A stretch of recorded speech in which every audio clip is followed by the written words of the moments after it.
Em Campinas, uma cidade marcada por empresas, dinheiro e status, Roberto Azevedo era conhecido como um homem que nunca perdia o controle. Empresário milionário, respeitado, acostumado a mandar e ser obedecido. Para o mundo, ele era firme. Para o filho, inalcançável. Tiago Azevedo, de apenas 10 anos, morava em uma casa grande demais para quem se sentia tão pequeno.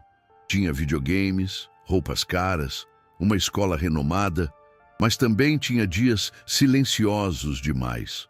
Roberto acreditava que estava cumprindo seu papel como pai. Na cabeça dele, prover era o mesmo que amar, até notar que algo havia mudado.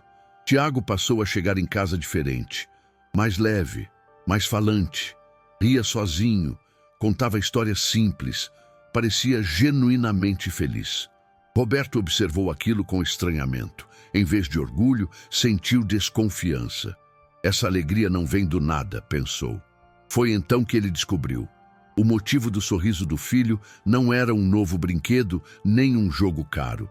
Era uma amizade com alguém fora do seu círculo, fora do seu padrão, fora do seu controle. Um garoto simples, humilde, sem dinheiro, e na visão de Roberto isso era um risco. Naquele momento, o empresário tomou uma decisão rápida, fria, convencido de que estava fazendo certo. Ele não via maldade no que estava prestes a fazer, via proteção, mas algumas escolhas parecem seguras apenas para quem está no poder. Para quem sente, elas podem ser devastadoras. Tiago Azevedo cresceu cercado de conforto, mas não de presença. A casa em Campinas era grande, silenciosa, organizada demais. Empregados entravam e saíam, mas o pai quase nunca estava ali de verdade. Roberto saía cedo, voltava tarde, e quando estava em casa, parecia sempre ocupado demais para perceber o próprio filho. Tiago aprendia cedo que não devia incomodar. Na escola particular onde estudava, tudo era impecável. Uniformes limpos, salas climatizadas, brinquedos novos. Mas as conversas eram rasas. As amizades pareciam disputas disfarçadas. Quem tinha o celular mais novo, quem viajou para fora do país, quem ganhava mais atenção. Tiago até conversava com os colegas, mas não se sentia parte de nada. Era como se estivesse sempre do lado de fora, observando. Em casa, tentava se aproximar do pai. Mostrava desenhos, falava da escola, contava pequenas conquistas. Roberto ouvia pela metade, respondia com frases curtas, sempre apressado. Depois a gente conversa. Esse depois nunca chegava. Aos poucos, Tiago começou a se fechar. Aprendeu a brincar sozinho. Aprendeu a guardar sentimentos. Aprendeu que silêncio dava menos trabalho. Por isso, quando alguém apareceu disposto a ouvi-lo de verdade, sem julgamentos, sem comparações, sem interesse, algo dentro dele mudou. E pela primeira vez, Tiago sentiu que não precisava provar nada para ser aceito. Sem saber, aquele menino estava prestes a encontrar o que mais lhe faltava e o que mais incomodaria seu pai. Enquanto Tiago vivia cercado de silêncio, a poucos quilômetros dali, em um bairro simples de Campinas, morava Mateus. Mateus tinha 10 anos também, mas sua realidade era bem diferente. A casa era pequena, com paredes simples e móveis antigos. Não havia videogame moderno nem quarto só para ele. Ainda assim, havia algo que nunca faltava: movimento, risadas, vozes, vida. Mateus acordava cedo para ajudar a mãe antes da escola. Às vezes varria a calçada, outras vezes ajudava o tio em pequenos serviços. Não reclamava. Aprendeu cedo que cada esforço tinha valor. E mesmo assim, carregava um sorriso fácil, quase teimoso. Na escola pública onde estudava, Mateus era conhecido por fazer amizade com qualquer um. Não porque queria algo em troca, mas porque gostava de gente. Ele escutava, perguntava, se importava. Tinha uma sensibilidade rara para alguém tão novo. O que poucos sabiam é que Mateus também sentia medo. Medo de não conseguir ajudar a família no futuro. Medo de faltar. medo de ficar para trás. Mas ele nunca deixava isso transparecer, preferia transformar. E preocupação em leveza. Foi exatamente essa leveza que chamou a atenção quando, por acaso, ele cruzou o caminho de um garoto que parecia ter tudo menos alegria. Mateus não via riqueza, não via sobrenome, não via diferença. Ele só via um menino sozinho. E sem saber, aquele encontro simples estava prestes a criar algo que dinheiro nenhum poderia comprar e que alguém muito poderoso faria de tudo para impedir. O encontro entre Tiago e Mateus não foi planejado. Não houve apresentação formal, nem adultos intermediando. Foi simples, como quase tudo que é verdadeiro. Aos sábados de manhã, Tiago costumava acompanhar a avó até uma pequena praça de Campinas, longe dos condomínios fechados onde vivia. Era um dos poucos momentos em que ele saía da rotina rígida.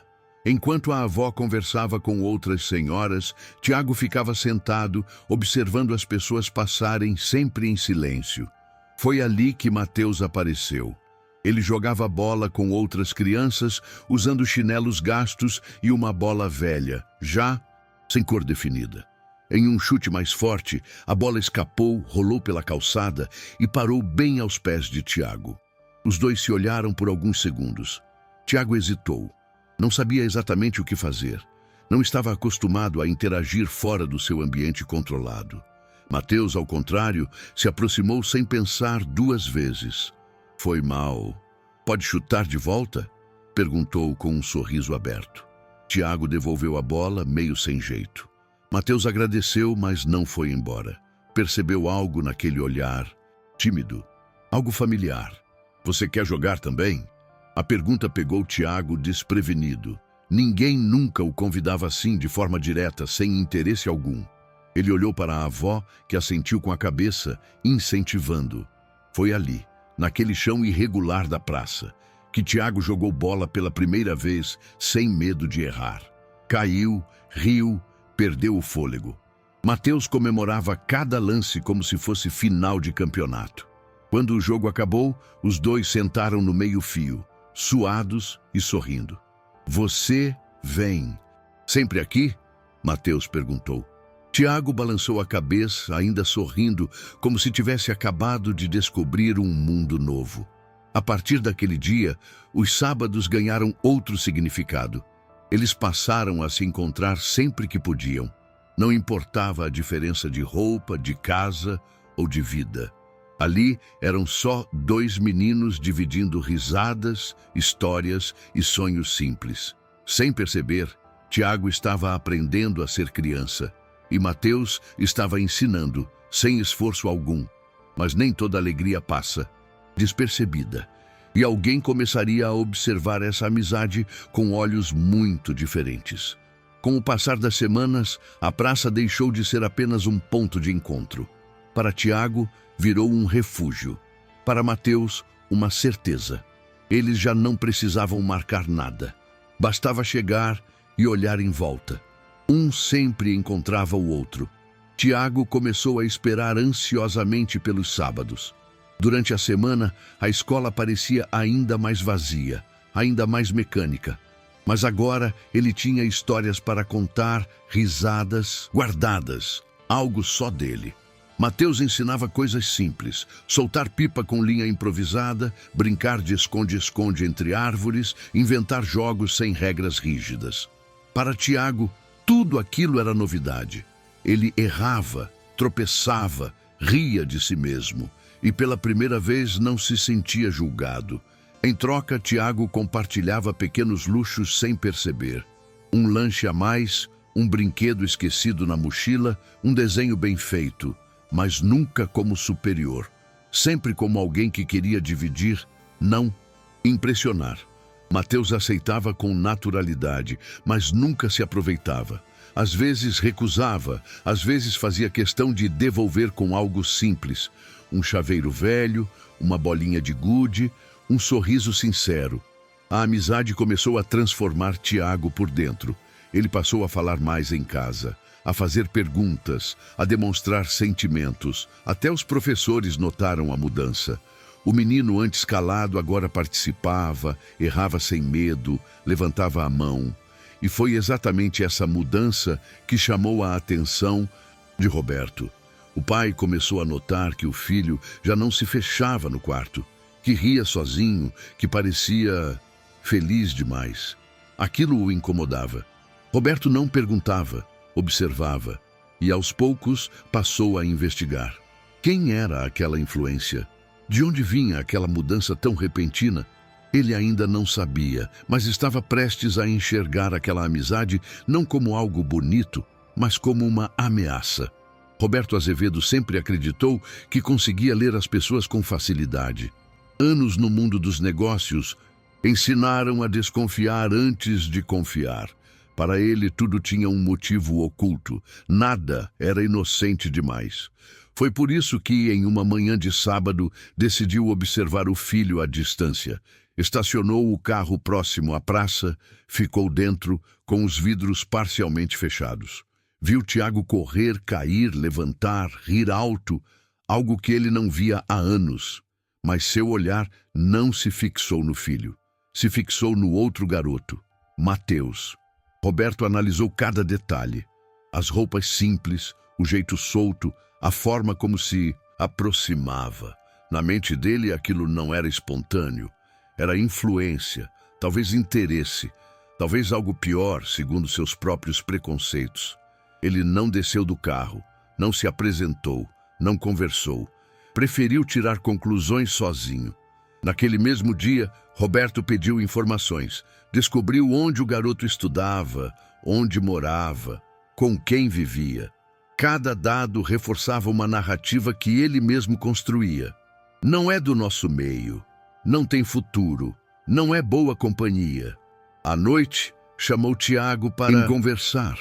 Tentou soar calmo, mas sua voz carregava autoridade. Quem é aquele menino? Tiago respondeu com simplicidade, sem medo. Falou de Mateus como se falasse de algo precioso. Contou histórias, risadas, pequenas aventuras. Quanto mais o filho falava, mais Roberto se fechava. Para ele, aquilo não era amizade. Era uma distração perigosa, algo que poderia desviar o filho do caminho que ele havia planejado. Na cabeça de Roberto, ele não estava sendo injusto, estava sendo responsável. Mas responsabilidade sem escuta vira imposição. E imposição, cedo ou tarde, cobra um preço. Naquela noite, o clima na casa parecia mais pesado do que o normal. Tiago sentiu isso antes mesmo do pai chamá-lo para a sala.